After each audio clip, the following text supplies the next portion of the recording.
Apa yang kau perbuat, Wiwin? Apa yang bisa kau perbuat, Wiwin? Anak sialan, apapun tak pernah becus kau lakukan.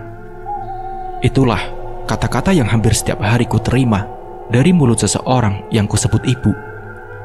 Wiwin, itulah namaku. Kini umurku menginjak 34 tahun dan memiliki 3 orang anak. 2 tahun sudah, aku akhirnya bisa lepas dari kebersamaan dengan ibuku yang bernama Dedeh.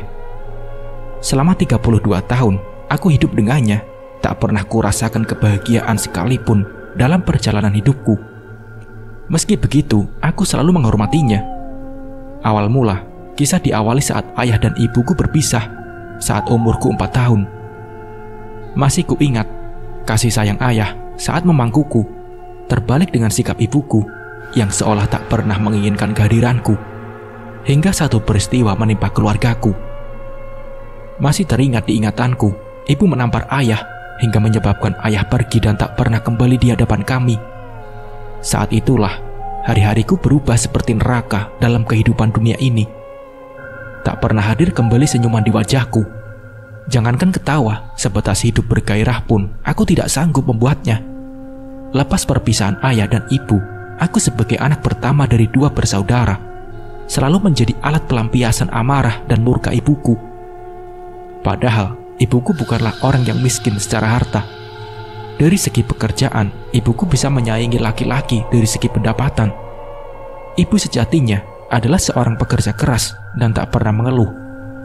Namun entah mengapa, apa yang terjadi pada sikap baiknya kepada orang lain tak bisa dia lakukan kepadaku selaku anaknya. Berbanding terbalik dengan adikku yang sangat ibu sayangi sepenuh hati. Apapun bisa ibu berikan kepada adikku yang bernama Rahman. Sedangkan aku hanya bisa melihat dari sudut rumah di mana ibu selalu memanjakan adikku. "Teteh, ini ada kue yang diberikan ibu. Jangan bilang ini dariku ya," ucap Rahman sambil memberikan kue kepadaku secara sembunyi-sembunyi. Walaupun Rahman sangat dimanjakan oleh ibu, tapi kasih sayangnya terhadapku tidaklah sekejam ibuku. Sifat kasih sayangnya sangat mirip dengan ayahku yang entah pergi kemana. Itulah sepenggal ceritaku saat aku dan Rahman masih kecil. Menginjak masa sekolah dasar, tak ada sedikit pun perubahan sikap ibu kepadaku. Semua masih terjadi dengan jalan yang sama. Ibu selalu menganggapku sebelah mata. Bego, kalau sekiranya tidak bisa memasak, jangan sok bisa kamu, Win," teriak ibu. Karena saat itu, aku mencoba memberikan ibu masakan yang aku buat. Melihat majalah masak yang kudapati dari sekolah, dengan senang hati kupraktekkan masakan itu untuk ibuku. Hal itu kulakukan karena aku berpikir bahwa mungkin aku akan membuat ibuku senang. Namun bukanlah penghargaan yang kudapat, tapi hanya rasa sedih dan duka yang selalu aku terima, baik dari mulut maupun tindakan yang ibu berikan setiap harinya. Rahman adikku hanya bisa terdiam dan tak berani menolongku kala itu. Setiap hari, ibuku bekerja sebagai pemilik warung makan. Warung kami selalu ramai oleh pengunjung dan tak pernah sepi sehari pun. Masakan ibuku cukup terkenal di daerah kami. Baik orang kantoran maupun masyarakat biasa selalu datang memenuhi warung makan kami. Tak hanya ibu seorang diri, ibu dibantu oleh 3 orang pegawainya yang bernama Teh Ade, Mama Rafa, dan Kang Tony.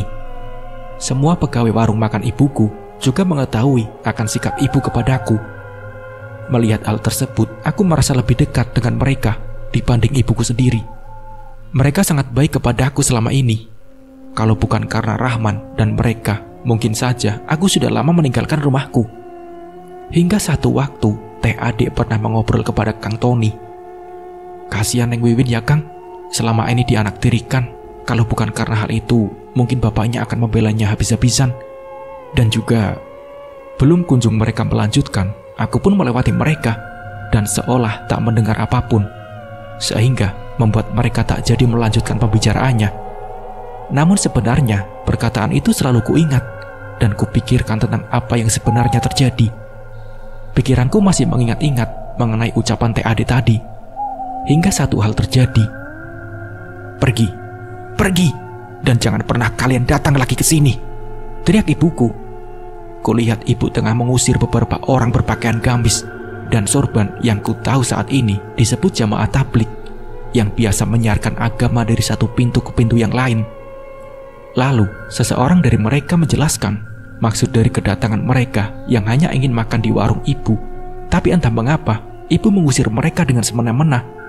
Hingga seseorang dari mereka berkata, "Allah Maha tahu apa yang ibu lakukan di tempat ini, Bu." Dan mereka pun berlalu pergi.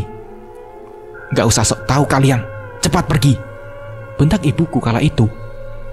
Ibu selalu ramah kepada pelanggan warungnya. Namun, sikap ibu kadang berubah sinis kepada orang-orang yang menampilkan identitas agamanya. Entah mengapa, aku belum mengerti saat itu. Sekalipun ibu selalu menampilkan sikap kerasnya di depan umum, tapi hal itu tak mempengaruhi keadaan warung ibu yang kian ramai. Kulihat ibu pergi setelah memarahi orang-orang tadi dan berlalu pergi ke dalam warung sambil melewatiku. "Lihat apa kamu? Lihat apa kamu?" bentak ibu kepadaku yang memandangnya. Sungguh hati ini sangat menyedihkan jika aku ingat masa-masa itu. Selain sifat kasarnya kepadaku, aku juga sebenarnya ingin bertanya mengenai hal ganjil yang ibu lakukan. Rumahku saat dulu cukup besar. Perabotan rumah disusun rapi, namun terdiri dari barang-barang tua dan klasik.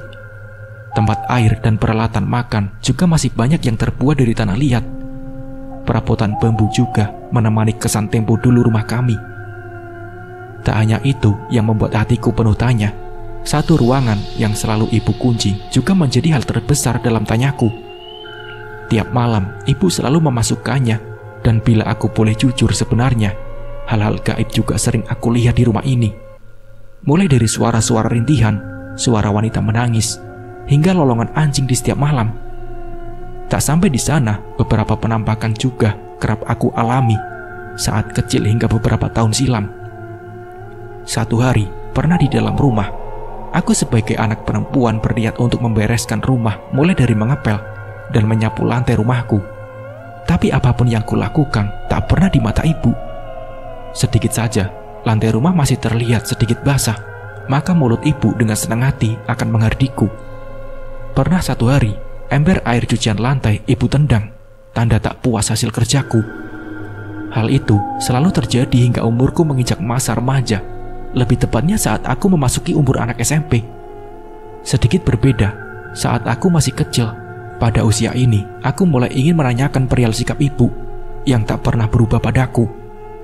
Juga aku sangat ingin menanyakan tentang ayahku, yang pergi karena apa dan pergi kemana. Sungguh saat itu aku sangat rindu sosok ayah di sampingku. Saat ini juga warung makan ibu semakin berkembang. Kini ibu sudah memiliki cabang baru di sebelah. Para pegawai ibu juga makin banyak. Tapi yang tetap bertahan dari awal hanyalah Mama Rafa dan Kang Tony. Dan untuk Teh Ade kini tak lagi bekerja di warung ibuku karena ingin fokus menjaga anaknya di rumah. "Percuma kamu sekolah, Wiwin. Jam segini baru pulang. Habis dari mana kamu?"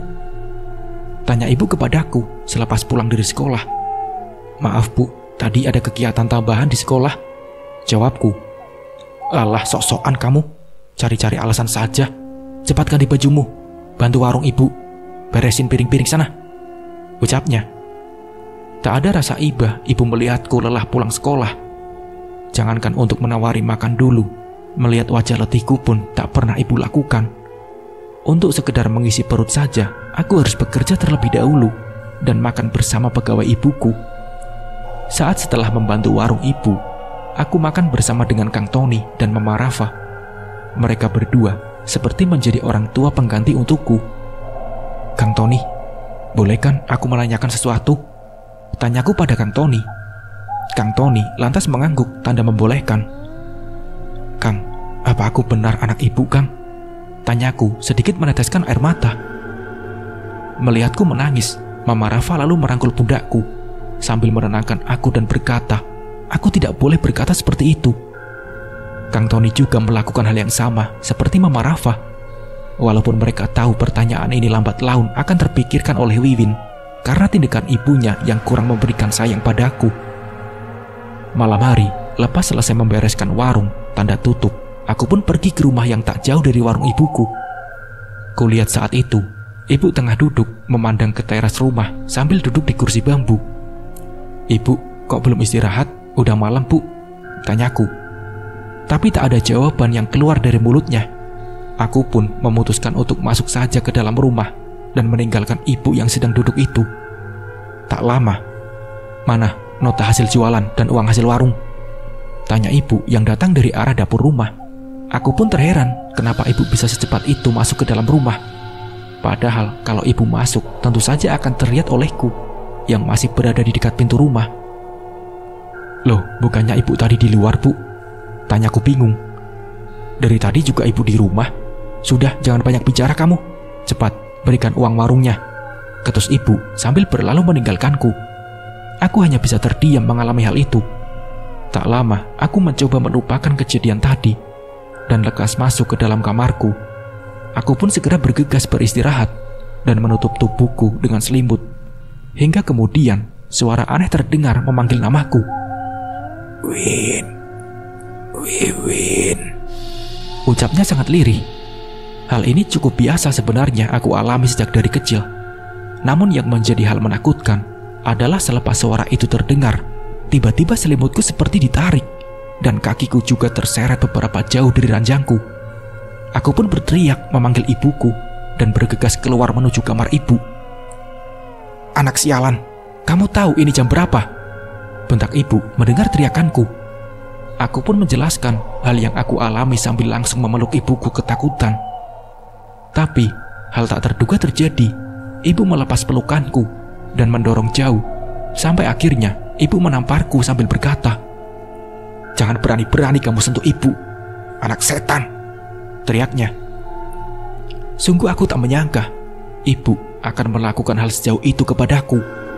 Tak ada suara yang dapat keluar dari mulutku, hanya tangis yang bisa kulakukan sambil kembali ke dalam kamarku. Adikku yang juga ada di kejadian itu hanya bisa melihatku iba tanpa bisa menolongku karena rasa takutnya kepada ibu. Sebenarnya, aku tak berani kembali ke dalam kamar rumahku. Hingga tanpa sepengetahuan ibuku, aku pergi menuju rumah teh adik yang berada kurang lebih 100 meter dari rumahku. Dan aku pun bergegas pergi ke sana. "Teh adik, assalamualaikum," ucapku. Terdengar suara langkah menuju pintu dan membuka pintu rumah. "Ya Allah, Wiwin," ucap teh adik. Aku yang masih terisak menangis hanya terdiam melihat teh adik yang juga menyuruhku masuk ke dalam rumah. "Kenapa Neng Wiwin? Kok malam-malam datang ke sini?" tanya teh adik sembari memberikan air untukku. Masih dalam tangis, aku menjelaskan akan perilaku ibuku yang kian hari kian garang padaku. Masalah seperti ini cukup membuat mentalku berantakan. Maklum saja, masa-masa remaja waktu itu hanya terdapat cercaan dan hinaan, membuatku merasa hidup dengan cara tidak normal. Teh adik yang menatapku kasihan dan terlihat matanya juga sedikit berkaca-kaca. Teteh kan sudah lama kerja sama Ibu Wiwin. Mau tanya, kok ibu selalu marah-marah kepada aku, Teh? Apapun yang kulakukan selalu salah di matanya, ucapku lirih. Teh adik tak menjawab bahwa setiap ibu punya caranya masing-masing dalam mendidik dan mencintai anaknya. Teh adik juga berkata bahwa mungkin dari sikap kerasnya padaku tersimpan kasih sayang yang besar. Mendengar hal itu, hatiku sedikit terobati. Tapi tentu saja jawaban teh adik juga tak langsung membuatku senang. Setelah beberapa lama aku berbincang dengan teh adik, maka aku pun bermaksud mengatakan perihal kedatanganku ke rumahnya. Aku berniat menginap semalaman saja di rumah teh adik karena masih tersimpan rasa takut saat berada di kamarku sendiri pasca kejadian tadi. Teh adik pun mengizinkanku untuk menginap di sana dengan syarat subuh hari meski sudah pulang ke rumah agar tidak diketahui oleh ibuku. Tentu saja apabila tahu aku menginap di sembarang tempat, ibu tak segan-segan menambah hukuman dan cemoohannya. Ya sudah, sekarang Neng Wiwin tidur saja di kamar sebelah itu. Kamar itu kosong. Kebetulan anak teteh lagi menginap di rumah neneknya hari ini, ucap teh adik. Aku pun lekas pergi menuju kamar tersebut setelah sebelumnya berterima kasih atas bantuan teh adik malam ini. Badanku kubaringkan di ranjang kamar itu. Meski lamunanku atas tamparan ibu masih terngiang di ingatanku, tapi rasa kantuk juga sudah mulai menyerang mataku. Kok setega itu ya sama anaknya sendiri mah? Ucap suami Teh Dedek samar-samar terdengar olehku. Sebenarnya aku ingin memberitahu perihal itu ke Wiwin, Kang. Tapi Wiwin masih terlalu kecil untuk tahu semuanya. Aku pun sebenarnya sudah tak kuat dengan perilaku Cek Dedek sama Wiwin selama ini. Andai saja Kang Rohan tahu tentang Wiwin, Cek Dedek tak akan berani melakukan itu, ucap Teh Ade. Kang Rohan, siapa dia? Tanyaku dalam hati saat sedikit menguping pembicaraan mereka. Sudah, kamu jangan suka ngomongin hal itu lagi mah. Nanti terdengar Wiwin, bisa panjang urusannya, tegur suami Teh Ade. Setelah teguran itu terdengar, aku pun semakin penasaran tentang sosok Kang Rohan yang disebutkan Teh Ade dan suaminya itu.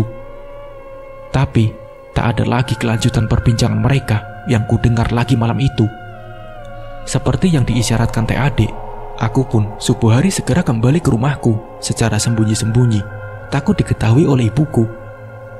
Sebenarnya masih banyak hal yang ingin aku tanyakan kepada Teh Ade setelah ku mendengar obrolan mereka.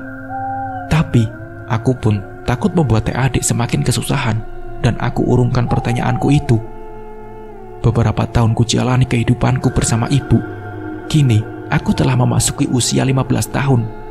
Bertepatan dengan awal mula semua rahasia hidupku sedikit demi sedikit terbuka. Di usia itu, aku sudah mulai terbiasa dengan gangguan-gangguan gaib yang selalu menerpaku. Bahkan bisa disebut saat ini, aku sering dicap sebagai anak indigo. Entah mengapa, setelah dari kecil, aku ditempa teror gaib dan ditambah bentakan ibuku. Secara pola pikir dan pandangan aku seperti lebih tua beberapa tahun dari teman-teman sebayaku. Tak sampai di situ pandanganku akan makhluk-makhluk gaib sudah seperti aku melihat manusia normal pada umumnya. Meski begitu, secara hakikat kehidupanku tak pernah berubah secara jauh. Hidupku masih berdampingan dengan cemoohan dan bentakan ibu setiap harinya. Keanehan yang kumiliki membuat orang-orang di sekitarku menganggap aku aneh. Padahal mereka saja tak melihat apa yang kulihat. Sehingga secara sosial aku tak pernah bergaul secara masif dan lebih memilih hidup dalam kesendirian, dan juga lebih menghindar dari kehidupan bersosialisasi. Tapi yang aneh dari hidupku, kala umurku 15 tahun, aku sama sekali tidak bisa mendeteksi hal gaib apapun. Aku sama sekali tak bisa mendeteksi hal gaib apapun di rumah dan di tempat-tempat di mana ibu selalu ada di sana. Aneh sekali, berbeda dengan tempat lain di mana aku bisa dengan jelas melihat sosok-sosok gaib. Tapi di rumah dan warung ibu, aku tak bisa merasakan apapun. Justru gangguan-gangguan gaiblah yang selalu menimpaku kala berada di rumah ataupun di warung makan milik ibu. Saat pulang sekolah, tak ada satu orang pun yang selalu mengajakku pulang bersama. Semua hal hanya kulalui dalam kesendirian saja. Kedekatanku dengan orang lain hanyalah bersama Rohman adikku, Kang Tony, Teh Ade, dan Mama Rafa. Hanya mereka yang bisa membuatku menjadi orang normal saat berbincang. Satu hari selepas pulang sekolah, kulihat sebuah motor baru terpajang di teras rumahku. Pikiranku kala itu, jika mungkin motor itu adalah untukku, karena selama ini menuju ke sekolah, aku harus menempuh jarak 4 km dari rumahku dengan berjalan kaki. Hatiku cukup antusias melihat sebuah motor terpampang di depan rumah. Lalu aku masuk ke dalam rumah dengan rasa harap ibu berkata motor itu adalah untukku. Rohman, coba kamu kesini. Lihat tuh, ibu belikan kamu sepeda motor buatmu. Terdengar ucapan ibu sambil memanggil adikku Rohman. Hatiku sangat dongkol mengetahui motor tersebut adalah untuk adikku. Padahal dalam hatiku berkata bahwa sekolah adikku tidaklah jauh dan sekolahannya pun tak membolehkan siswanya membawa sepeda motor. Berbalik dengan keadaanku yang meski berjalan sejauh 4 km tanpa diberi uang jajan sama sekali oleh ibu. Mengetahui hal itu, aku pun hanya berlalu ke kamar dan segera mengganti baju untuk membantu warung ibu seperti biasa. Dari awal mula masuk SMP hingga SMA, aku memang dididik ibu untuk membantunya di warung makan. Bahkan untuk makan dan istirahat, ibu tak pernah membedakan aku dengan semua pegawainya. Walaupun aku berstatus anak pemilik warung, tapi bagiku, aku tak lebih dari pegawai bagi ibuku sendiri. Bahkan, Aku bekerja tanpa upah dan uang jajan sekalipun setiap harinya dari semenjak masuk SMP hingga SMA. Wiwin, sini kamu, ucap ibu sedikit memanggil dengan tegas. Cepat, kamu pergi ke pasar sana, ambil belanjaan ke toko si Haji, perintah ibu. Mendengar hal itu, Kang Tony pun memberanikan diri berkata kepada ibu, Ci, biar saya aja yang ambil belanjaannya ke sana. Neng Wiwin baru pulang sekolah, terus belum makan. Lagi pula belanjaannya banyak dan juga sedikit jauh tempatnya. Kasihan Neng Wiwin, ucap Kang Tony mencoba menolong Wiwin. Alah, apa-apaan kamu, Ton? Sudah biarin, biar dia tahu rasanya kerja, bentak ibunya kepada Kang Tony. Kang Tony hanya terdiam, tak berani meneruskan percakapannya. Begitupun dengan karyawan lainnya, hanya bisa menunduk sambil memberikan kode sabar padaku. Aku pun mau tidak mau menuruti perintah ibu untuk pergi mengambil belanjaan. Sungguh pilu hati ini sebenarnya, selalu mengalami hal ini sepanjang hidup. Namun semangat harus tetap berjalan. Hingga di tengah perjalanan, kulihat sosok laki-laki menaiki sebuah mobil. Sosok itu sangat aku kenali. Bapak, teriakku. Melihat bapak yang tengah kulihat saat ini membuat kakiku ingin mengejarnya. Tapi langkah kakiku tiba-tiba terhenti. Teringat perintah ibu untuk mengambil belanjaan di warung. Lalu aku putuskan untuk mengambil belanjaan terlebih dahulu, dengan secepat mungkin agar dapat segera bertemu dengan bapak. Iya, aku yakin itulah bapakku yang bernama Junaidi. Wajahnya sangat ku kenal, karena setiap malamnya aku menyembunyikan satu fotonya saat ibu akan membakarnya dulu. Bergegas, aku mendatangi toko Pak Haji dan berkata padanya untuk mengambil belanjaan ibu. Dan untuk mempercepat keadaan, aku pun menyewa ojek untuk mengantar aku dan belanjaan ibu ke rumah. Kang, cepetan jalannya ya Kang ke warung Bu Dedeh, seperti biasa, pintaku tergesa-gesa. Aku segera berlari setelah turun dari ojek dan segera menuju warung ibuku. Beberapa pegawai warung bertanya keheranan atas sikapku yang terlihat tergesa-gesa. Kang Tony, ibu mana Kang? Tadi bapak kesini kan Kang? Tanyaku sambil menggerak-gerakkan tangan Kang Tony. Kang Tony hanya terdiam memandangiku, seolah tak ingin menjawab pertanyaanku ini. Iya Neng, tadi memang ada bapakmu kesini. Sekarang sedang bersama ibu ke rumah Neng. Tapi, ucap Mama Rafa menjawab pertanyaanku. Tak lama setelah mendengar itu, aku pun bergegas menuju rumahku dengan berlari secepat mungkin. Neng Wiwin, tunggu, teriak Mama Rafa yang tidak aku dengarkan sambil terus berlari menuju rumahku. Asaku untuk bertemu bapak sangatlah besar. Orang yang paling aku ingin temui kini benar-benar kembali, pikirku. Tak berapa lama dari kejauhan, kulihat bapak berada di depan rumahku. Tapi langkahnya seperti bapak akan kembali melanjutkan perjalanan menuju kembali ke arah mobil. Hingga kulihat mobil itu bapak nyalakan untuk bersiap pergi. Lariku makin kupacu. Namun sayang, suaraku tak sekeras suara mesin mobil. Hingga akhirnya aku pun kehilangan kesempatan bertemu dengan bapakku. Ibu yang melihatku menangis meratapi kepergian bapak hanya terdiam dan berlalu pergi ke dalam rumah seolah tak terjadi apapun. Lalu aku pun segera menemui ibu untuk menanyakan perihal kedatangan bapak. Ibu, tolong Bu, kasih tahu Wiwin kenapa bapak pergi. Di mana bapak Bu? Kenapa bapak datang ke sini Bu? Wiwin rindu bapak Bu, ucapku kepada ibu dengan diiringi tangisan yang hebat. Bapakmu tak tinggal dimanapun, dia sudah mati Win. Ingat, kamu jangan pernah bertanya apapun tentang bapakmu lagi sama ibu, bentak ibu kepadaku, memberikan jawaban yang tidak aku harapkan. Aku hanya bisa tertegun menangisi kepergian bapak. Harapan satu-satunya untuk melihat bapak kini telah sirna. Aku pun menyadarkan tubuhku lelah ke dinding rumah. Isak tangis masih menyertaiku. Hingga satu waktu, dua orang terlihat olehku sedang memandangiku dari luar pagar rumah. Mereka berdua memakai baju gamis, terlihat seperti seorang ayah dan anaknya. Orang yang terlihat tua itu lalu terlihat seolah memalingkan wajahnya dariku, diikuti seseorang lagi yang juga kembali mengikutinya. Wiwin, apa-apaan kamu malah bengong di sini? Kembali ke warung, bantu si Tony. Enak saja malah diam di sini. Cepat, kerja kamu, teriak ibuku dari arah dalam rumah. Dengan keadaan yang masih diliputi kesedihan, aku pun kembali pergi ke warung.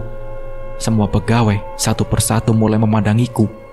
Bahkan Kang Tony yang melihatku sangat bersedih hanya dapat mengusap rambutku dan meminta agar aku bersabar atas perilaku ibu. Di dalam kegiatanku membantu warung, aku pun masih terlalut dalam lamunan akan kepergian bapak tadi.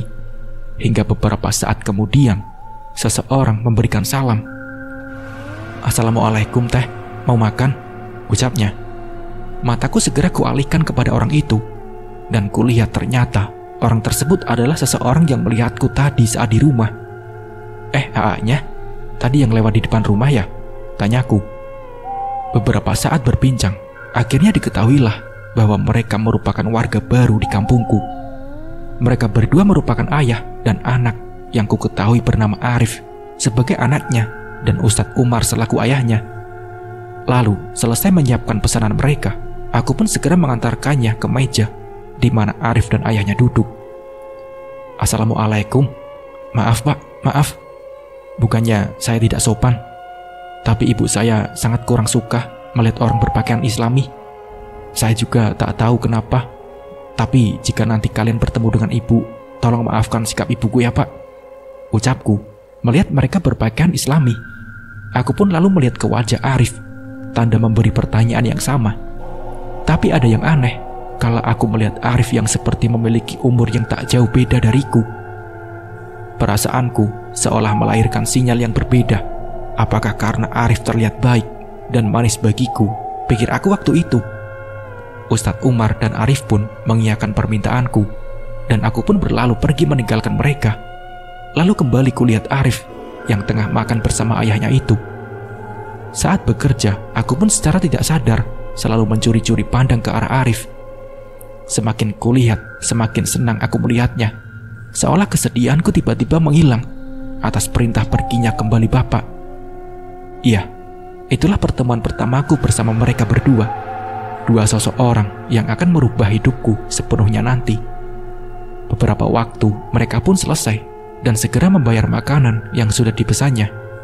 Tak lupa, mereka pun berkata jika mereka tinggal di kampung ini dan memperkenalkan diri mereka kepada semua pegawai di warung ibu.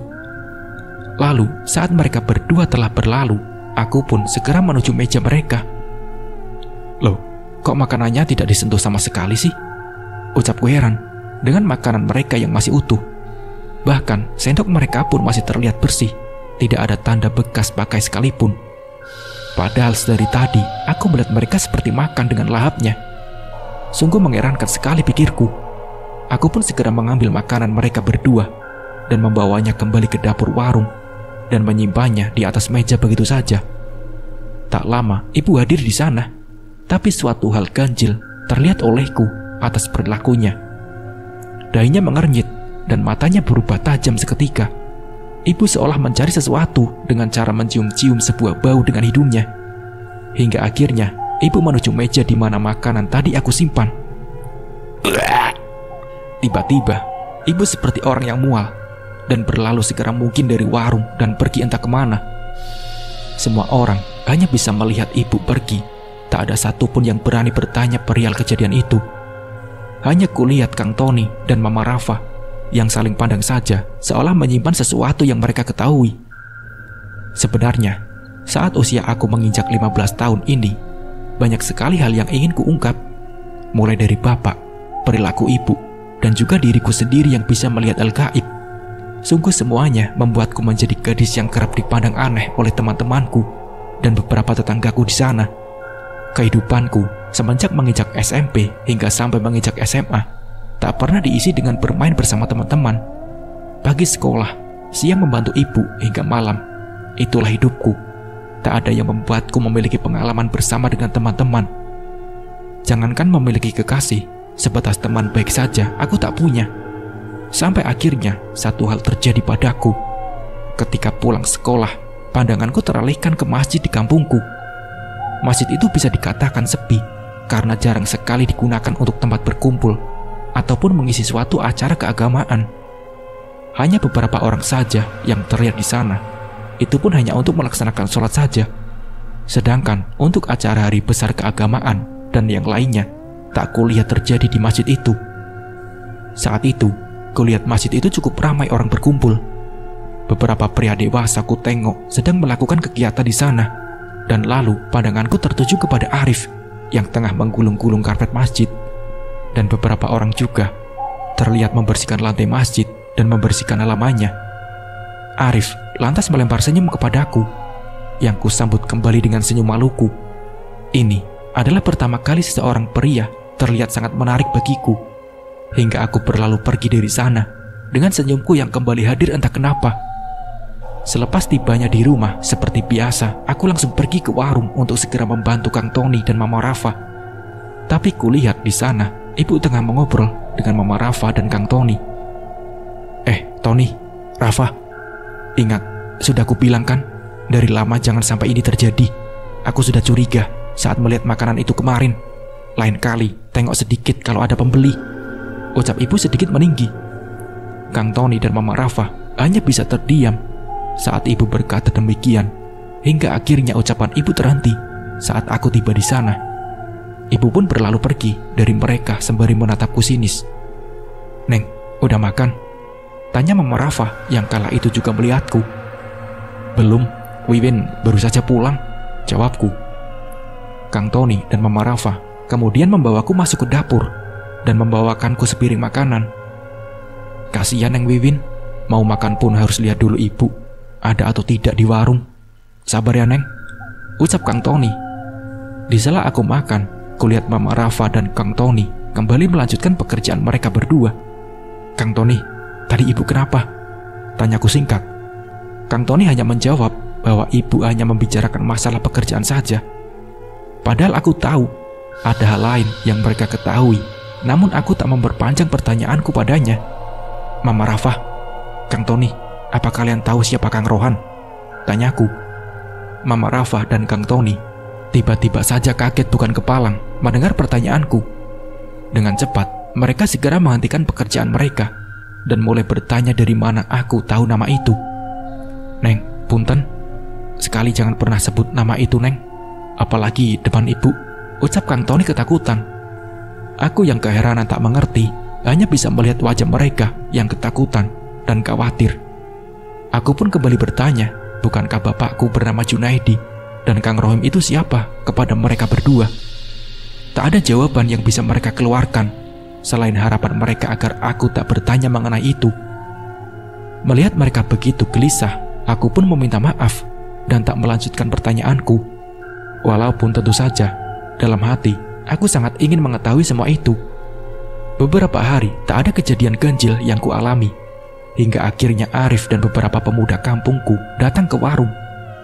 "Aduh, punten Aa, bukan maksud gak sopan, tapi kalau Aa mau makan, maaf ya semuanya, sudah dipesan," ucap Kang Tony yang tiba-tiba saja menghampiri Arif dan berkata demikian. Aku yang melihat itu tentu saja menegur apa-apa yang Kang Tony lakukan terhadap Arif. "Loh Kang, kok begitu sih?" tanyaku. Kang Tony hanya menyimpan telunjuknya di bibir, isyarat aku tak boleh bertanya. Kulihat wajah Kang Tony yang sedikit gelisah membuatku bingung dan keheranan. "Assalamualaikum Kang, maaf, saya cuma mau kasih tahu beberapa hari lagi Isra Mi'raj saya datang ke sini, barangkali warung ini mau sedikit menyumbangkan dana untuk acara nanti," ucap salah seorang dari mereka. Kang Tony yang hanya mendengar itu lantas terlihat lega dan sedikit tertawa, mungkin juga sedikit malu atas apa yang dilakukannya. Kang Tony pun lantas memanggil Mama Rafa dan memintanya mengambil beberapa uang untuk diberikan kepada mereka. Pandanganku juga teralihkan kepada Arif yang juga melihatku. Tak ada tegur sapa di antara kami, namun aku yakin dari sorot matanya kulihat ada sesuatu yang ingin Arif ucapkan. Hingga akhirnya Arif hanya memberikan salam tanda pamit dari warung. Selepas pulang dari warung, kurang lebih pukul 10 malam, aku pun pulang menuju rumah. Setibanya di rumah, kulihat beberapa orang memenuhi teras rumahku. Segera ku percepat langkahku untuk melihat hal yang terjadi.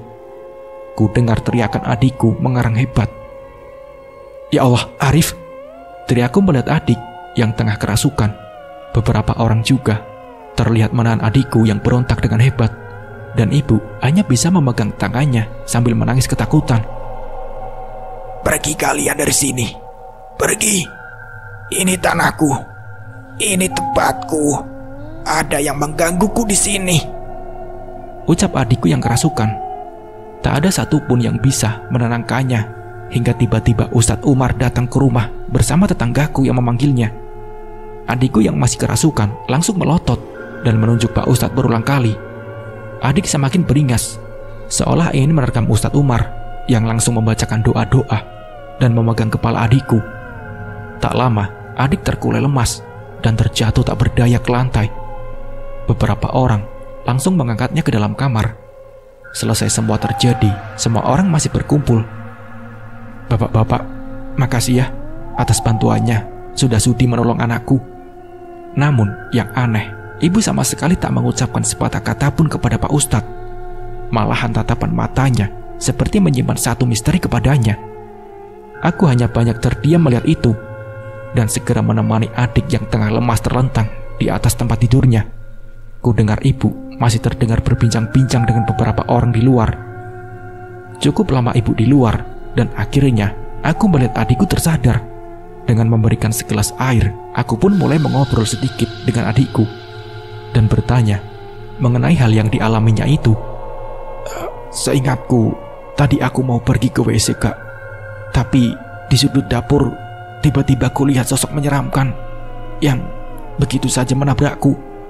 Hanya itu yang ku ingat sampai akhirnya aku ada di kamar ini, ucap adikku. Adikku juga mengatakan setelah makhluk itu seperti masuk ke dalam dirinya, adikku mendengar suara ibu sedang tertawa. Aku yang mendengar cerita itu semakin bingung dibuatnya. Wiwin, ngapain kamu di sini? Jangan ganggu adikmu. Pergi sana, pergi. Bawa sial saja, bentak ibuku. Kok ibu jadi marah padaku, Bu? Apa salahku? Tanyaku sedikit kesal. Berani jawab kamu sekarang, bentak ibu kembali kepadaku. Aku hanya tertunduk, terdiam, menahan perasaan kecewa dan marah dengan keadaan ini. Walau saat itu aku sangat ingin mengatakan sesuatu, tapi rasa takutku masih sangat besar pada ibu. Lepas semua mulut ibu, tak berhenti menyudutkanku kala itu. Hingga aku pergi menuju kamar pun, celotehannya tak pernah berhenti. Anak sialan, anak setan, si pembawa sial, tak berguna. Itulah kata-kata yang hampir setiap hari ku dengar di telinga dari mulut ibuku. Hingga suatu ketika, aku sudah tak tahan dengan semua umpatannya kepadaku. Lalu, ku ambil jam beker samping ranjangku dan ku lempar sekeras mungkin ke pintu kamarku. Ku dengar langkah hentakan kaki yang terdengar cepat menuju kamarku. Brrr! Suara pintu dibuka dan terdorong keras. Kurang ajar, sini kamu setan, berani sekarang melawan, teriak ibuku mendengar aku membanting benda ke daun pintu saat dirinya berceloteh. Rambutku dijambak dengan kuat dan menarikku keluar kamar. Beberapa kali aku menerima tamparan dan umpatan dari ibuku sendiri. Hal itu terus diulangi, tak berhenti hingga adikku keluar dan menahan keberingasan ibu saat menyiksaku. Bu, sudah Bu, kasihan Teteh Bu, teriak adikku menahan tangan ibu sambil memelukku erat. Kalau saja adikku tak menahan ibu, mungkin aku sudah menerima banyak siksaan. Hingga akhirnya ibu menghentikan amarahnya karena melihat adikku yang juga ikut menangis memohon belas kasih ibu agar segera memaafkanku. Ingat kamu Win, kamu makan di sini, tinggal di sini. Jadi jangan pernah bersikap seolah-olah kamu pantas melakukan itu, bentak ibu kepadaku. Dengan tangis yang masih deras di pipi, adikku segera menenangkanku. Hanya ada adik di rumah ini sebagai obat hidupku yang terluka. Dan karena penasaran yang kian tak menentu, aku pun pergi keluar hanya untuk menenangkan diri. Saat itu pukul 10 malam dan aku duduk di teras dengan lamunanku akan hidup. Esok hari pun tiba. Tak ada tegur sapa yang ibu berikan kepadaku. Matanya sinis, seolah jijik melihatku. Hingga saat akan pergi ke sekolah, aku coba berpamitan kepada ibuku. Mulai hari ini, tak usah lagi kamu sekolah. Sekolahmu sudah gagal mendidikmu untuk hormat kepada ibumu sendiri. Lagi pula kamu wanita, tak usah kau sekolah terlalu tinggi, ketus ibuku. Mendengar hal itu, tentu saja hatiku hancur. Tapi aku tak berani membantahnya karena takut kejadian semalam terjadi kembali. Tapi Bu, Teteh kan baru saja masuk, lagi pula nilainya cukup bagus. Dan Teteh juga rajin belajar, timbal adikku. Sudah, kamu diam saja. Jangan terlalu mendukung kakakmu itu. Kamu lihat perilakunya. Semalam apa pantas seorang anak berani seperti itu kepada ibunya? Ucap ibu dengan nada yang cukup tinggi. Sudah, gak apa-apa dek, Teteh ikhlas, lirikku sambil pergi menuju kamar. Aku pun segera pergi ke kamar dan mengganti baju secepat mungkin. Lalu, aku kembali menghampiri ibu dan berpamitan untuk pergi saja ke warung untuk membantu Kang Tony dan Mama Rafa. Di perjalanan, aku pun berpapasan dengan Arif yang akan menuju toko di seberang jalan. Loh, Wiwin, mau kemana? Kok tumben gak masuk sekolah? Tanya Arif. Aa, iya tadi agak pusing, jadi aku gak masuk sekolah. Jawabku dengan senyum palsuku. Oh, begitu ya.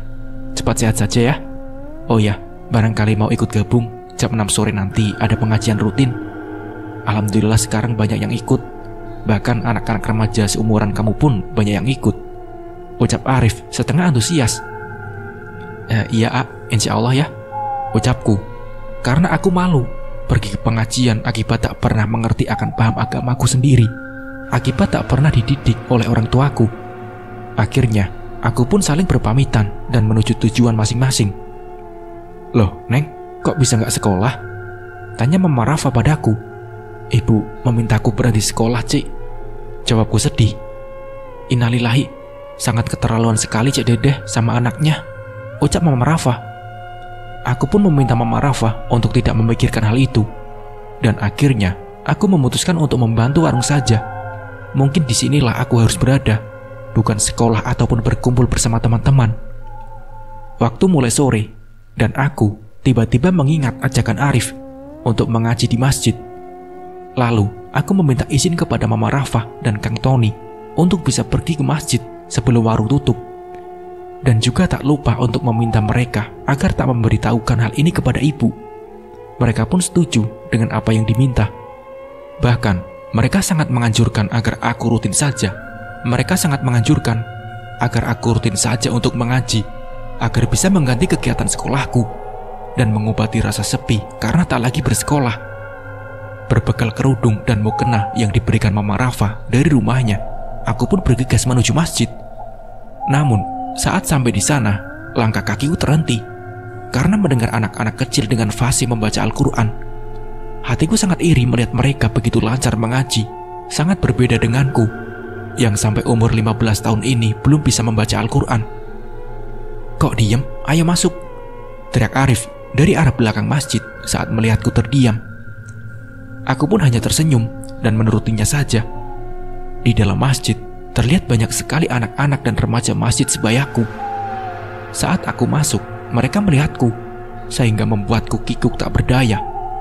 Selepas tak lagi bersekolah, akhirnya aku mempunyai kegiatan baru, yaitu mengaji. Hal ini aku lakukan hingga umurku menginjak 19 tahun.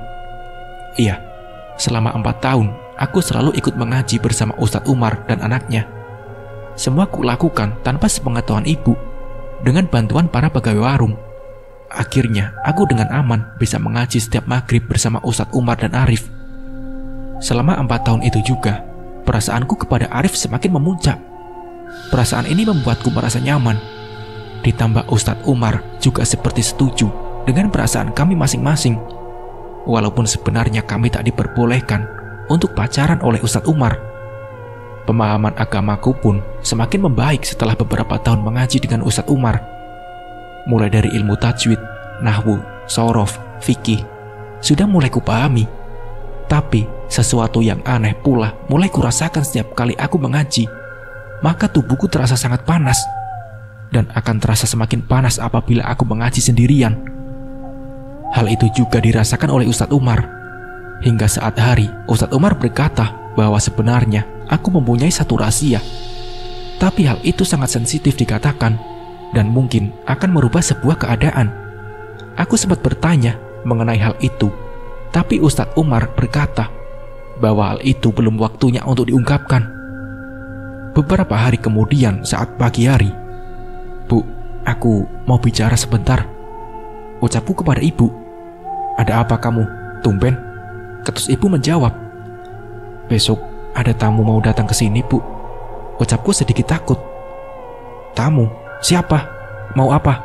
tanya ibu dengan wajah sinisnya kepadaku. "Ustadz Umar, Bu. Sore ini mau bertemu ibu," jawabku. Bodoh.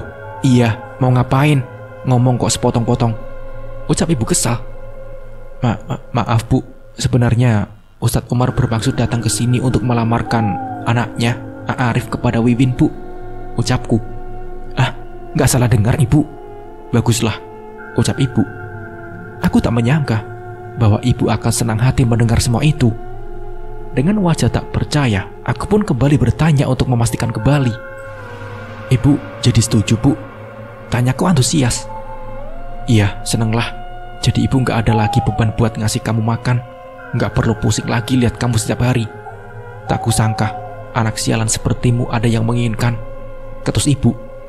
Walau sedikit sakit aku mendengar perkataan ibuku, tapi setidaknya apa yang aku takutkan ternyata tak terjadi. "Sudah, kamu segera ke warung sana.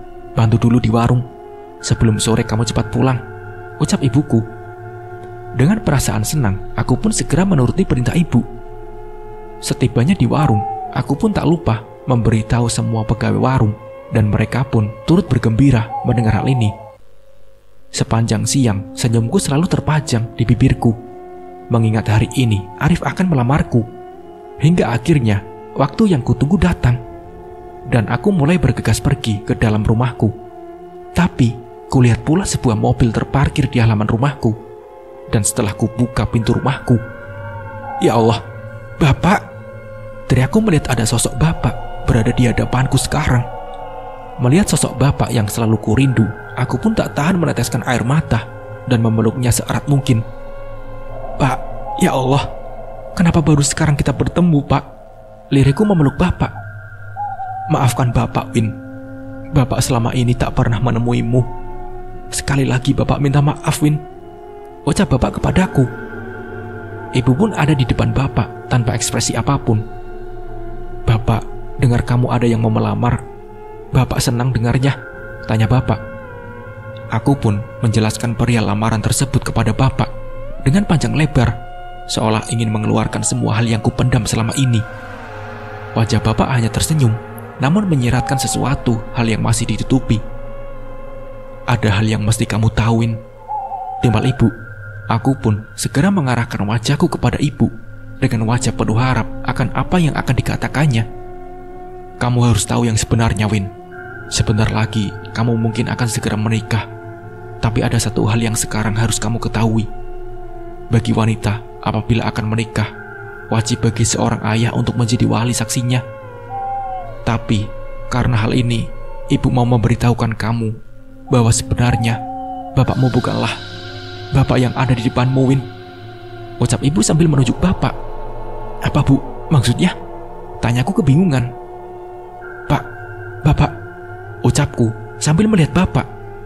Bapak hanya terdiam meneteskan air mata sambil menganggukkan kepalanya.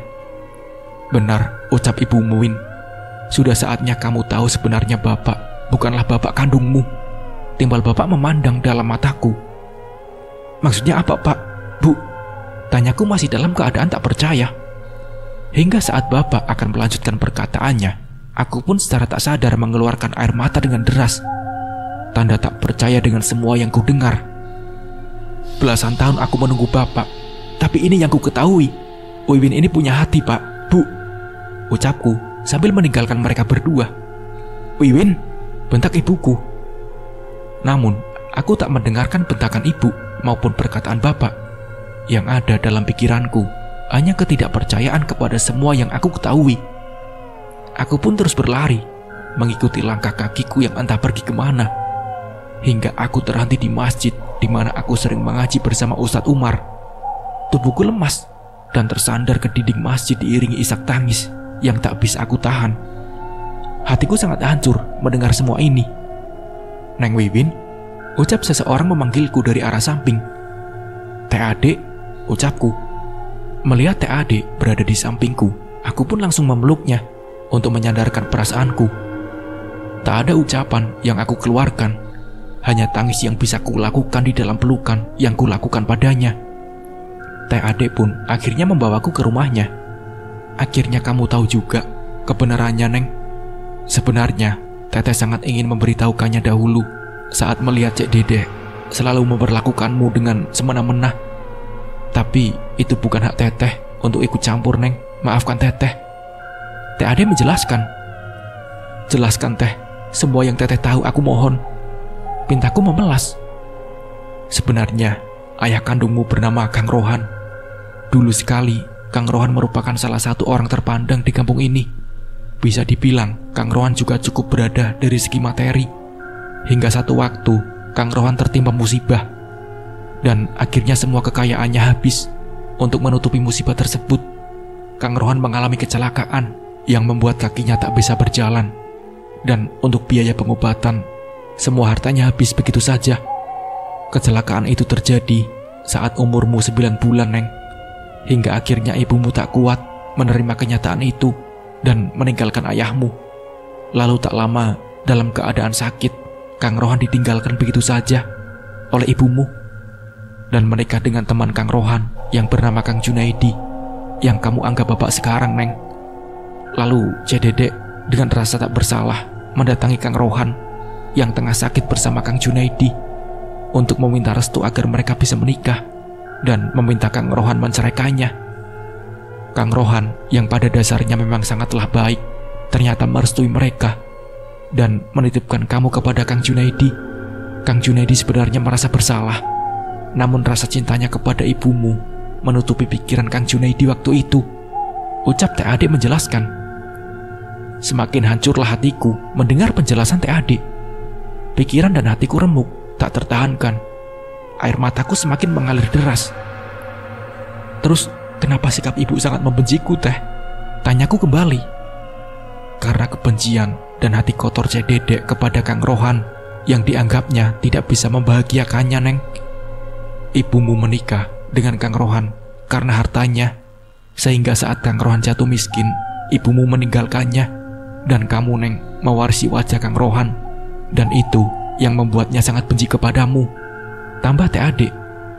Sungguh tak percaya yang ku dengar ini. Setega itukah ibu kandungku? Ada suatu hal lagi yang meski kau tahu, Neng. Setelah ibumu meninggalkan Kang Rohan, Cek Dedek lalu membuka usaha warung. Dan Teteh pun sebenarnya merasa bersalah karena waktu itu warung sangat sepi. Lalu Teteh berkata kepada Cek Dedek untuk melakukan ritual penglaris warung. Teteh merasa bersalah, Neng. Semua hal aneh yang terjadi di dirimu mungkin ada sangkut pautnya dengan penglaris yang dilakukan Cek Dedek atas inisiatif Teteh, Neng, ucap Teh Ade yang seketika mengeluarkan air mata tanda menyesal. Teh Ade lekas memelukku tanda menyesal dan meminta maaf kepadaku. Kami pun larut dalam kesedihan dan tangis kala itu. Teh, terus apa yang menyebabkan Bapak Junaidi dan Ibu berpisah? Tanyaku. Itu karena warung semakin berkembang dan Kang Junaidi tak bisa menandingi usaha dari ibumu. Ibumu sangat berharap Kang Junaidi bisa lebih baik dari Kang Rohan. Namun semua itu tak didapatkan ibumu, Neng, jawab Teh Ade. Berulang kali Teh Ade terus meminta maaf akan perilakunya yang dulu mengajak Cek Dedek untuk melakukan ritual penglaris. Masih dalam keadaan saling berpelukan, dan derai air mata aku pun memaafkan Teh Ade. Sebenarnya, apakah bapak kandungku masih hidup, Teh? Tanyaku. Sambil mengusap air mata, Teh Ade berkata bahwasanya bapak kandungku tak lama meninggal dunia setelah berpisah dengan Cek Dedek dan dimakamkan di kampung halamannya. Neng, baik buruknya kenyataan yang Neng terima sekarang, alangkah baiknya Neng Wiwin pulang saja. Yang sudah biarlah berlalu, Neng. Apalagi besok Neng Wiwin akan dilamar Arif. Teteh sangat mendukung Neng Wiwin menikah dengan Arif. Orangnya baik, tidak pernah berbuat macam-macam selama ada di kampung kita, ucap Teh Ade. Hatiku sedikit lega dengan perkataan Teh Ade. Lalu tangisku kuusap dan aku pun pergi dengan sedikit senyum ke arah Teh Ade. Ya Allah, Wiwin, teriak Bapak Junaidi melihatku pulang kembali sambil memelukku. Aku, ibu, dan bapak kini duduk di dalam rumah. Tak tahu diri kamu, Win. Orang tua mau bicara, kamu pergi begitu saja, bentak ibu kepadaku. Sudah Dede, Wiwin baru balik lagi. Jangan kau selalu marah dan marah terus, ucap bapak sedikit meninggi mendengar bentakan ibu padaku. Maka perbincangan pun berlanjut.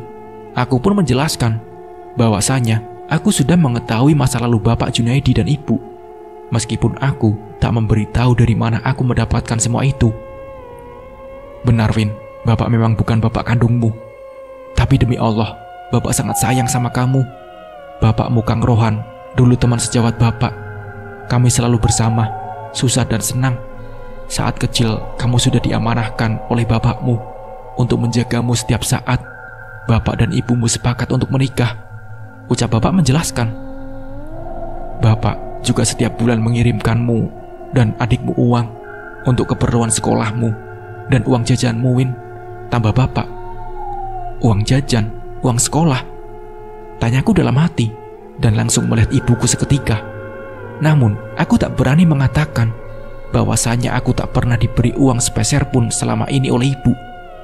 Ibu yang mendengar bapak mengatakan itu hanya bisa memalingkan muka, seolah tak suka bapak mengatakan hal tersebut. Akhirnya, kami pun bersepakat untuk menerima pertemuan lamaran esok hari. Singkat cerita, waktu yang telah ditunggu tiba. Arif bersama Ustadz Umar dan istrinya kini telah ada di hadapan keluargaku untuk membicarakan lamaran itu. Panjang lebar kami berbincang dengan basa-basi khas orang Sunda, hingga akhirnya inti pembicaraan pun mulai menuju arah pokok pembicaraan, yaitu mengenai lamaran. Panjang lebar ibu dan bapak berbicara, dan akhirnya pihak Ustadz Umar bertanya mengenai uang pernikahan dan mahar yang akan diminta oleh pihak keluarga kami. Ustadz Umar telah bertanya mengenai jumlah yang mungkin diminta oleh pihak keluargaku. Namun demikian bukan maksud bahwa Ustadz Umar adalah orang yang berada. Aku tahu betul keluarga Ustadz Umar bukanlah dari golongan orang yang sangat mampu. Tapi meski demikian secara ekonomi, mereka juga bukan termasuk orang yang tidak memiliki apa-apa. Sampai akhirnya bapak menjawab pertanyaan Ustadz Umar dan berkata bahwasanya bapak dan keluarga sangat senang dengan maksud lamaran ini. Tapi belum juga bapak selesai dalam jawabannya, ibuku tiba-tiba sedikit memotong pembicaraan kami yang membuatku sedikit tak percaya. Maaf sebelumnya, saya selaku ibunya Wiwin juga sangat senang mendapat lamaran ini. Sebelumnya juga Wiwin sudah memberitahu maksud dan tujuan lamaran dari Arif dan anak Pak Ustadz. Tapi kalau boleh saya memberi saran, saya sangat berhak memberikan jumlah mahar dan uang pernikahan yang mesti ditentukan. Untuk mas kawin, bolehlah Arif dan Wiwin yang menentukan. Tapi maaf, sekali lagi, kalau untuk uang pernikahan, kami akan menerima lamaran ini bila Pak Ustadz memberi kami uang sejumlah 50 juta, ucap ibu kepada pihak Ustadz Umar. Mendengar hal tersebut, suasana seketika sedikit mengening. Aku pun tak percaya ibu bisa berkata demikian. Rasa marah, kecewa, dan muak mulai menyeruak kembali di dalam hatiku. Sama halnya dengan bapak yang seketika melihat ibu dengan tatapan marahnya yang waktu itu masih dapat tertahankan oleh hadirnya pihak Ustadz Umar. Pihak Ustadz Umar lalu meminta ibu kembali memikirkan syarat yang diberikan. Bagi mereka, uang sebesar itu cukup memberatkan. Tapi naas, perbincangan kami belum menemukan titik temu, yang pada akhirnya pihak Ustadz Umar pamit kembali dan akan kembali datang ke sini apabila ada perubahan kebijaksanaan dari ibu. Aku dan Arif hanya bisa saling memandang sedih. Tak kusangka ibu akan setega itu kepada pihak Ustadz Umar. Aku pun akhirnya hanya bisa terdiam melihat mereka pergi meninggalkan rumah kami. Apa-apaan kamu Dedeh? Sudah baik mereka melamar Wiwin, kamu malah minta yang macam-macam, bentak bapak setelah Ustadz Umar pergi dari rumah kami. Tega, ibu tega, teriakku sambil berlari pergi menuju kamar.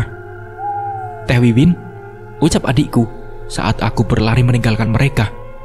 Blak! Pintu kamar aku tutup sekeras mungkin, dan aku pun melanjutkan tangisku di atas ranjang tidurku. Masih ku dengar teriakan bapak dan ibu yang saling bersautan beradu pendapat. Suasana semakin kacau di rumahku. Gila kamu Dedeh, setega itu kamu sama anak sendiri. Kamu pikir ini masalah jual beli? Teriak bapak. Tahu apa kamu Kang? Wiwin anakku, sudah sewajarnya sebagai ibunya aku meminta uang sebesar itu. Kamu itu cuma bapak tiri, Kang. Jangan seolah-olah kamu berhak atas hidup Wiwin. Ngaca kamu, Kang, balas ibu membentak bapak. Suara bapak dan ibu sangatlah kencang. Aku hanya dapat mendengar perkataan mereka sedikit saja. Karena waktu itu aku tutup telingaku seerat mungkin agar aku tak mendengar pertengkaran mereka. Adikku datang menghampiriku untuk segera menenangkanku. Teh Wiwin, ucap adikku. Tapi tentu jelas sekali aku tak ingin ditanya oleh siapapun saat ini. Aku hanya ingin sendiri saja di kamar dan menangis sejadi-jadinya. Hancur sudah aku termenung dalam kesedihan ini. Brek! Suara pintu dibuka dengan keras. Win, sekarang kamu ikut saja sama bapak, Win. Jangan dengarkan ibumu, bujuk bapak secara tiba-tiba memasuki kamarku. Kang, apa-apaan kamu? Dia anakku bukan anakmu. Jangan pernah kamu bawa si Wiwin kemanapun, teriak ibu dari belakang bapak. Kekalutan semakin menjadi-jadi. Perdebatan masih terus berlangsung antara bapak dan ibu. Hingga akhirnya aku memutuskan untuk pergi dari rumahku, meninggalkan mereka sementara waktu. Seperti biasa, aku hanya bisa pergi ke rumah Teh Adik. Setibanya di sana, keluh kesahku kutumpahkan semuanya kepada Teh Adik. Ya Allah, setega itu Cek Dedek, ucap Teh Adik menangisi keadaanku saat ini. Tiba-tiba, Assalamualaikum. Suara pintu terdengar dari arah luar rumah Teh Adik. Teh Adik lalu bergegas melihat siapa yang mengetuk pintu rumahnya. Waalaikumsalam, Ustadz Umar. Teh Adik berucap melihat Ustadz Umar kini ada di hadapannya, disertai anaknya Arif. Punten Teteh, tadi sekilas saat saya mau pergi ke depan, aku seperti melihat Wiwin masuk ke rumah Teteh. Apakah benar yang kulihat ini? Tanya Ustadz Umar pada Teh Adik. Teh Adik lalu membenarkan apa yang dilihat Ustadz dan mempersilahkan Ustadz Umar dan Arif masuk ke dalam. Pak, maafkan Wiwin, teriakku melihat mereka berdua datang ke rumah Teh Adik. Dengan tangis yang dalam, aku pun hanya bisa meminta maaf sedalam-dalamnya atas perilaku ibu terhadap mereka. Ustadz Umar dan Arif dengan lapang dada tentu saja menerima permintaan maafku dan segera menenangkanku dengan semua ucapannya. Sebenarnya, Bapak tidak heran dengan jawaban ibumu tadi, Win. Boleh percaya atau tidak, semua yang dikatakan ibumu sejatinya bukan keluar dari nurani ibumu. Bapak lihat banyak sekali hal gaib yang terlihat di sana, ucap Ustadz Umar kepadaku. Berawal saat pertama kali makan di warung ibumu, Bapak sudah melihat hal aneh di sana. Makanan yang kamu bawakan buat kami dulu saat pertama datang ke sini terlihat seperti sepiring belatung dan cacing. Tapi Bapak dan Arif enggan memberitahumu untuk menjaga perasaanmu dan semua pegawai warung, tambahnya. Mendengar hal itu, Teh Ade pun lantas membenarkan perkataan Ustadz Umar kala itu. Lalu Teh Ade menceritakan bahwasanya Cek Dedek melakukan ritual penglaris untuk warung makannya itu. Itu pun atas inisiatif Teh Ade dulu. Hingga Teh Ade pun merasa sangat bersalah atas apa yang sudah dilakukannya dahulu bersama Cek Dedek. Win, kamu yang sabar ya. Sebenarnya di rumah tadi aku dan Abi sudah sepakat untuk mencari uang yang diminta ibumu. Aku bermaksud untuk menjual beberapa barangku, meskipun itu belum cukup untuk menutupi keinginan ibumu.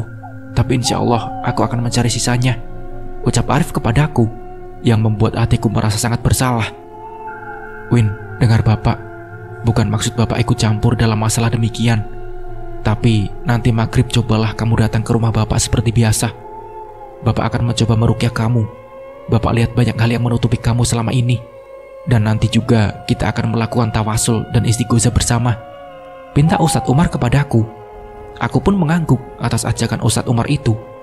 Singkat waktu sore hari, aku selama pagi tak pulang kembali, lalu bergegas pergi menuju masjid untuk menghadiri ajakan Ustadz Umar. Terlihat beberapa murid Ustadz Umar, baik laki-laki maupun perempuan, sudah berkumpul bersama.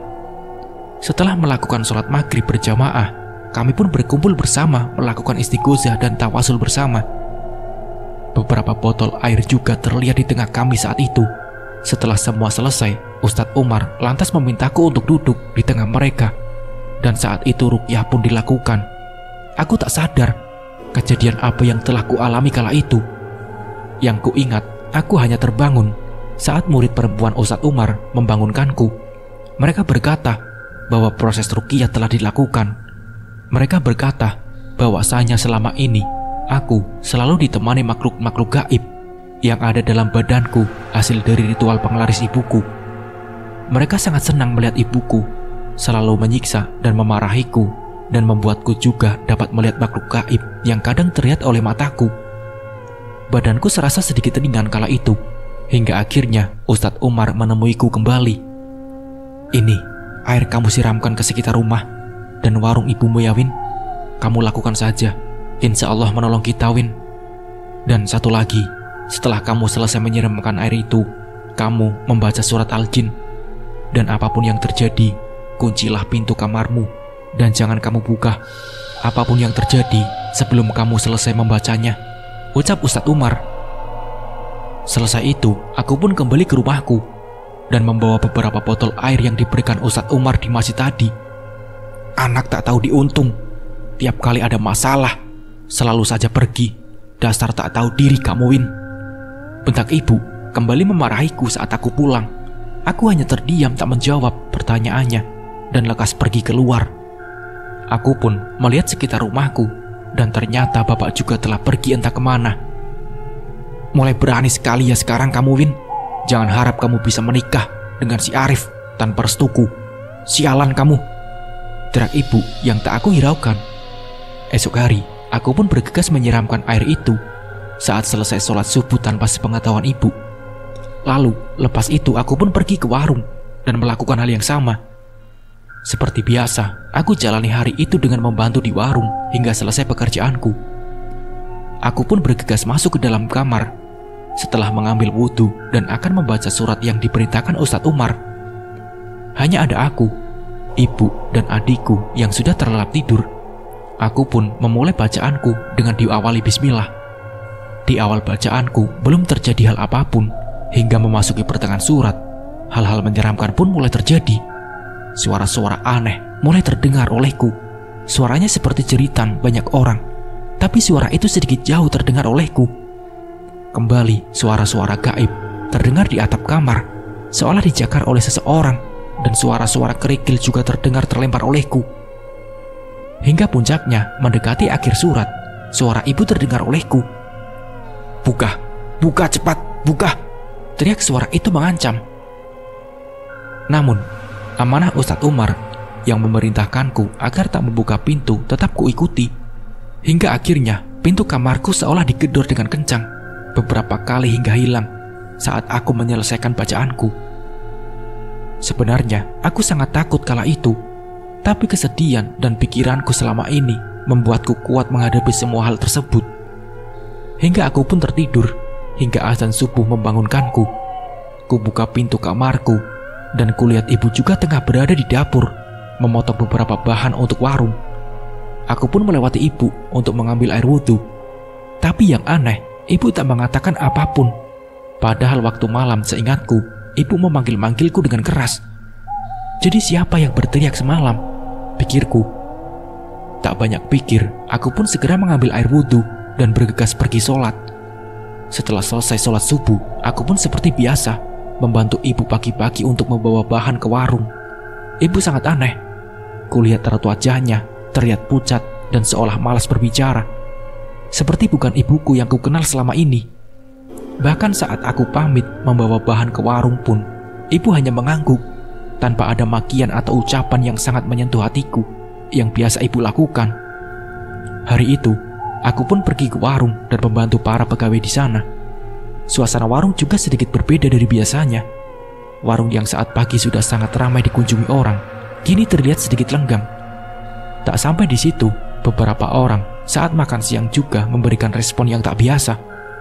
Mereka terlihat mengernyitkan dahi dan seolah ada sesuatu yang kurang sedap di warung makan. Hal ini terjadi beberapa hari ke depan tanpa ada perubahan sama sekali.